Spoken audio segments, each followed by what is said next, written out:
This channel does not promote or promotion any illegal activities. All content provided by this channel is meant only for educational purpose only.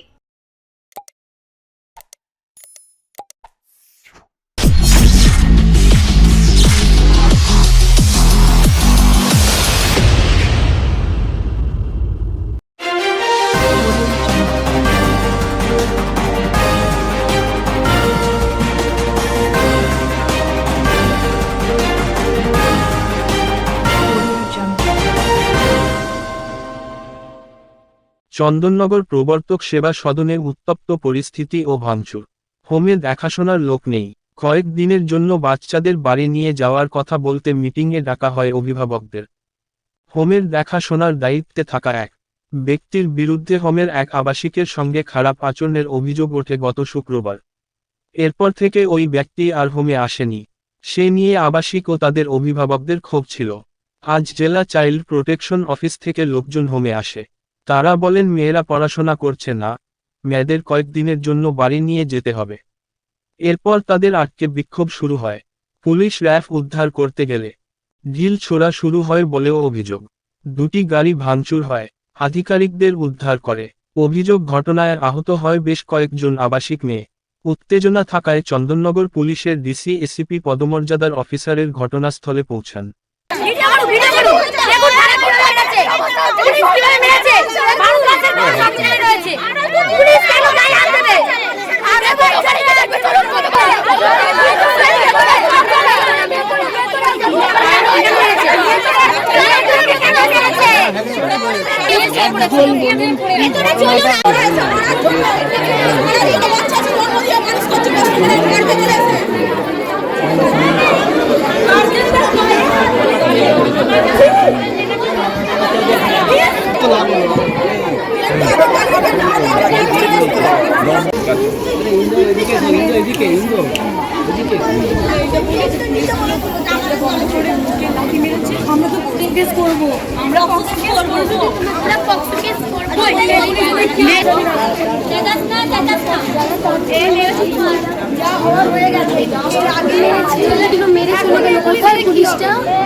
পেছনে যারা মেরেছে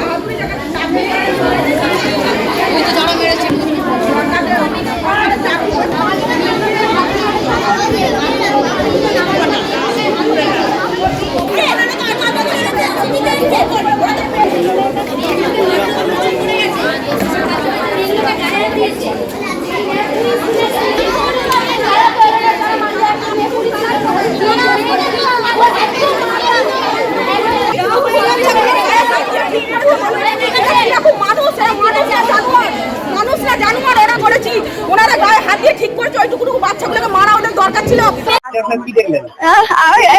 আমার নাতনিকে তো দেখতেই পাচ্ছি না। কোথায় গেছে? রাতে কোথায়? বলছে তো যে অন্য হোমে চলে গেছে। রাতারাতি পাচ্ছে দেখছি, আমি খাবার নিয়ে দেখতে এসেছি। সায়ন্তিকা দাস। না বলছে উত্তর পাড়া কি কোথাও খোঁজ না, ওকে কোথাও গেছে। একই কথা ডেকে পাঠিয়েছে, ডেকে পাঠানো হয়েছিল, হঠাৎ করে ডেকে পাঠানো হয়েছিল। কি কারণে আমরা কারণটা জানি না, কিন্তু গার্জেনদের হঠাৎ করে ডেকে পাঠানো হয়েছে এবং গার্জেনদের ডেকে পাঠানোর পরে গার্জেনকে বলা হয়েছে যে আপনারা মেয়েদেরকে বাড়ি নিয়ে যান। এবং গার্জেনরা বলেছে, গার্জেনরা প্রত্যেকটা গার্জেন খুব অসহায়, দিন আনে দিন খায়, তারা অসহায় বলেই মেয়েগুলোকে এখানে রেখে পড়াচ্ছে। এবার গার্জেনদের বক্তব্য, আমরা 3 বছর 4 বছর 5 বছর 10 বছরও এখানে মেয়েদের রেখেছি, এখান থেকে মেয়েরা সরকারি চাকরি পাচ্ছে, এখান থেকে মেয়েদের ভালো হচ্ছে, আমাদের নিয়ে যাওয়ার ক্ষমতা নেই, আমরা নিয়ে যাব না। এবার ওই পোর্শন থেকে যারা এসেছিল, DCPO madam, district child protection officer বা ডিএমইউ, যারা যারা এসেছিলেন, আরও অনেকজন এসেছিলেন, যারা যারা এসেছিলেন তারা বলতে চাইছেন এখানে আপনারা রেখে যাচ্ছেন আপনাদের দায়িত্বে, আমরা এখন কিছু করতে পারবো না, কোনো ভান দেবো না, কোনো কিছু দেবো না, এরকম গার্জেনদের বক্তব্য। গার্জেনরা বলছে দেখুন আমরা এখানকার সভাপতি পরিমল ব্যানার্জির হাতে মেয়েদেরকে দায়িত্ব করে দিয়ে গেছি, এত বছর কিন্তু কিছু হয়নি, আমাদের কিন্তু কোনো অভিযোগ নেই, কোনো বক্তব্য নেই। তাহলে আপনারা হঠাৎ করে এত বছর ধরে তো আপনারা কখনো আমাদের ডেকে পাঠাননি, আমাদের সাথে তো কখনো কথা বলেননি, তাহলে এখন হঠাৎ করে আপনারা কেন আমাদের মেয়েদেরকে নিয়ে যেতে বলছেন? আর মেয়েদেরকে নিয়ে যাওয়ার জন্য আমাদের কিছু নিয়ম আছে, আমরা পঞ্চায়েতে কাগজ নিয়ে আসি, লিখিত পরিচিত করে আমরা মেয়েদের নিয়ে যাই। আর সতর্কতা এতদিন গরমের ছুটি গেছে, আমরা হচ্ছে মেয়েদেরকে নিয়ে ছুটিতে বাড়িতে নিয়ে গেছিলাম। এখন মেয়েদের স্কুল চলছে, সামনের মাসে হচ্ছে মেয়েরা স্কুলের পরীক্ষা আছে। এবার এই মতো অবস্থায় আমরা মেয়েগুলোকে কেন নিয়ে যাবো? আমাদের মেয়েদের নিয়ে যাওয়ার ক্ষমতা নেই। আর মেয়েদের তরফ থেকে মেয়েদের অভিযোগ হচ্ছে, গার্জেনের তরফ থেকে এবং সমস্ত মেয়েদের তরফ থেকে অভিযোগ হচ্ছে আমাদের সংস্থার সভাপতি পরিমল বন্দ্যোপাধ্যায় সম্পূর্ণ নির্দোষ। ওনার নামে যে স্কিম থেকে একটা মিথ্যে অভিযোগ দেওয়া হয়েছে। অভিযোগটা এখনো অবধি আমাদের কাছে পুরোপুরি স্পষ্ট নয়, তবে আমরা যেটা জানতে পেরেছি যে ওনার নামে একটা মিথ্যে, নাকি উনি হচ্ছে কোনো মেয়ের হচ্ছে হয়তো কিছু করেছেন কিন্তু কখনোই কিছু করেননি, পুরো সম্পূর্ণই মিথ্যে। আমরা এর পরিপ্রেক্ষিতে বলেছি আপনারা সিসিটিভি ফুটেজ চেক করে নিন, কারণ যে অ্যাক্টের পোর্শনটা কিন্তু সম্পূর্ণ আলাদা, মাস কটেজের পোর্শন সম্পূর্ণ আলাদা এবং যে অ্যাক্ট বিল্ডিংয়ের পোর্শন সম্পূর্ণ আলাদা। আমার এখানে 200টা মেয়ে থাকে আর ওখানে 30 থেকে 40 থেকে 50টা মেয়ে থাকে। ওরা ক্রিমিনাল, ওরা যে সমস্ত মেয়েরা থাকে ওরা ক্রিমিনাল অফেন্সে এসেছে, ক্রিমিনাল মেয়েরা থাকে এবং তাদের কথার ভিত্তিতে তারা যখন এখানে এত বছর ছিল তারা হচ্ছে এখানে থেকে কেন না বলে এরা অন্য জায়গায় গেছে, অন্য জায়গায় গিয়ে কি বলেছে তার ঢেউটা তো আমাদের প্রবর্তক সেবা নিকেতনে আসতে পারে না, আমাদের মেয়েদের ওপরে তো ঢেউ আসতে পারেন না।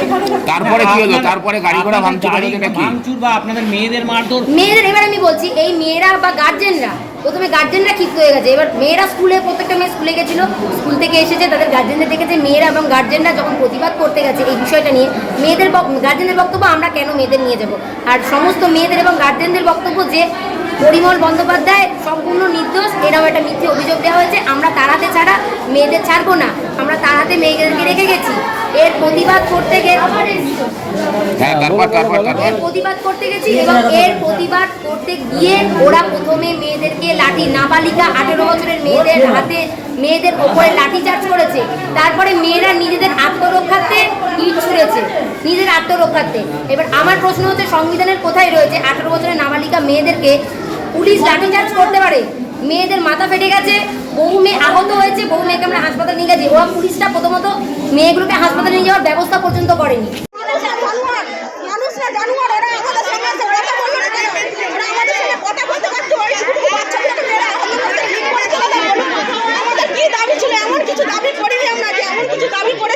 ওনারা গায়ে হাত দিয়ে ঠিক করেছে, ওইটুকু বাচ্চাগুলোকে মারা ওদের দরকার ছিল।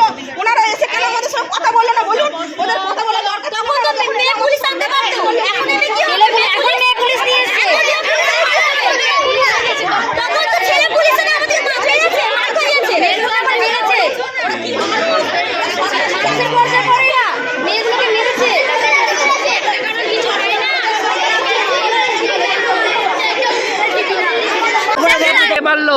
ওই পুলিশের ওই লোকগুলো আমি লাঠি দিয়ে মেরে মাথা ফাটিয়ে দিয়েছে। কেন মেরেছে? আমরা পরিবার ছিলাম বলে আমি মেরে মাথা ফাটিয়ে। কি হয়েছিল কি? আমরা কাউকে নির্দোষ, কিন্তু অপরাধে বাধা হয়েছে কাউকে। অভিযোগ করেই আছে, প্রমাণিত করতে চাইছে এটা সত্য। পুলিশরা পালিয়ে গেছে, আমরা এখানে আগের পুরো পালিয়ে চলো আমাকে মেরে মাথা ফাটিয়ে দিয়েছে।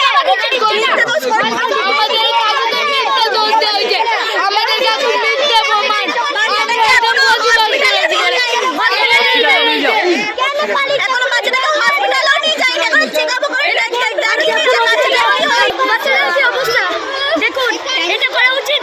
পুলিশরা কোথায় এদেরকে হসপিটালে নিয়ে যাবে না, তো নিয়ে চলে আসছে। হসপিটাল নিয়ে গেল না,